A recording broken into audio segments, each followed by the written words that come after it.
არ არის ადვილი მსოფლიოში სახელგანთქმული სოლო შემსრულებლებისა და 5 თუ 6 სხვადასხვა ქვეყნიდან ჩამოსული დირიჟორის ორ სიმფონიურ ორკესტრში გაერთიანება.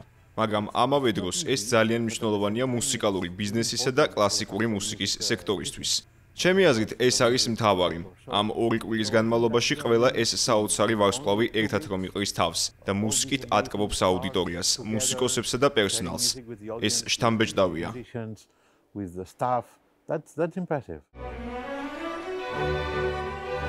ინკლასიკას ყოველწლიური საერთაშორისო მუსიკალური ფესტივალის მე-14 გამოშვება დუბაიში დაბრუნდა და რამდენიმე მუსიკალური შედევრიც ჩაიტანა. ამ ფესტივალის ორკვირიანი პროგრამა მსოფლიოში კლასიკური მუსიკის ყველაზე დიდ ობსერვატორიად იქცა. აქ თავი მოიყარეს როგორც კარგად ცნობილმა მუსიკოსებმა, ისე ამომავალმა ვარსკვლავებმა მთელი მსოფლიოდან.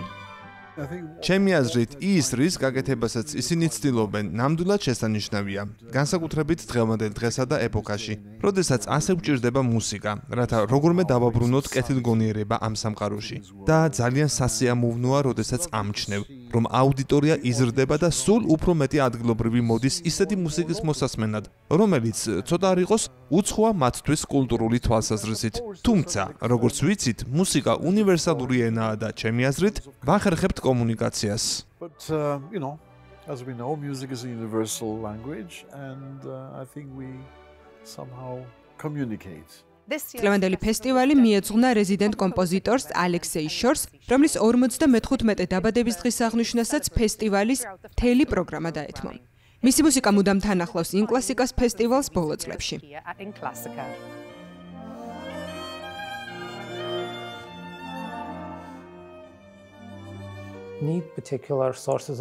მაინც რამ მანიჭებს შთაგონებას, რომ მუსიკა დავწერო? უბრალოდ მიყვარს მუსიკის წერა და ფაქტობრივად ნებისმიერმა განცდამ, თუნდაც სრულიად მიწიერმა, ყოფითმა განწყობამ შეიძლება აღმიზრას მუსიკალური აზრები. თუმცა თუ სერიოზულ მუსიკას გულისხმობთ, მაშინ რა თქმა უნდა შთაგონებას დიდი კომპოზიტორების ნამუშევრები მაძლევს და მე უბრალოდ ვცდილობ, მეც თქვა სათქმელი, მაგრამ მხოლოდ მათ მიერ შექმნილი ნაწარმოებების ფორმატში. მუსიკის ცოცხალის შესრულების მოსმენა ერთ-ერთი ყველაზე დიდი სიამოვნებაა, რადგან ყველას განსხვავებული ინტერპრეტაცია აქვს და თითოეული შემსრულებელი მაინც ახერხებს თუნდაც მცირე განსხვავებული ნიუანსი იპოვოს, რომელსაც ვერ ვამჩნევდი და ეს ნამდვილად შესანიშნავი მგონია.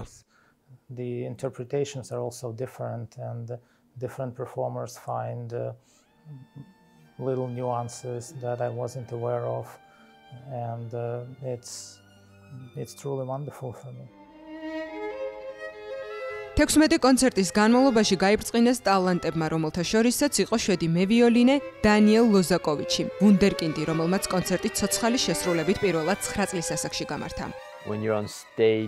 როდესაც სცენაზე დგახარ, ეს გარკვეულწილად გულწრფელობის წუთებია და თუ არ გაქვს ეს სიწრფელე სცენაზე დგომის დროს, ასე მგონია აუდიტორია ამას გრძნობს.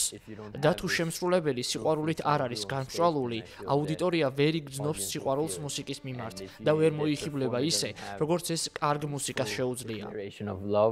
The audience won't feel the love for the music and they won't in some ways get hypnotized. კარგი მუსიკა გართობა არ არის. ჩემთვის მუსიკა აღმაფრენაა. ეს არის ის, რაც ჩვენი საკუთარი სულის სიღრმეს გვაგრძნობინებს, ჩვენი გულის თქმის საზრისს გადმოსცემს.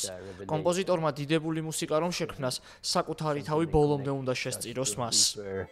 Understanding of our soul, our meaning of having a heart and for the composers to create great music, they had to really sacrifice themselves fully. ინკლასიკას ფესტივალზე ყურადღების ცენტრში მხოლოდ მუსიკოსები არ დგანან. ეს საქვეყნო ცნობილი ფესტივალი არც აუდიტორიას ივიწყებს. რა თქმა უნდა, ცდილობ 100%-ით დაიხარჯო, მაგრამ ამ დროს მუსიკოსების ენერგეტიკაც უნდა იგრძნო. უნდა იგრძნო აუდიტორიაც. თუ მსმენელი მორცხვია, უნდა დაარწმუნო, რომ რასაც შენ უკრავ, ეს მშვენიერი მუსიკაა. თუ აუდიტორია მეტისმეტად გრძნობიარეა, შესაძლოა ბიძზე 1-2 გამოსვლაც მოითხოვოს. ვცდილობ დაკვრის დროს ისეთი ელემენტები გამოვიყენო, რომელთაც ყოველდღე პოულობ, არა? უბრალოდ ვცდილობ შევქმნათ დიდებული მუსიკა, იმ ელემენტებით, რომლებიც ხელთ მაქვს. Achieve great things with the elements I have. ინკლასიკას ფესტივალის ტრადიციული მემკვიდრეობა, რომელიც მოიცავს როგორც ბეთჰოვენისა და ბახის, ისე ალექსეი შორის ნაწარმოებებს, აგრძელებს განვითარებას. ფესტივალი ყოველ წელს უფრო ვრცელი პროგრამითა და აუდიტორიით იწონებს თავს.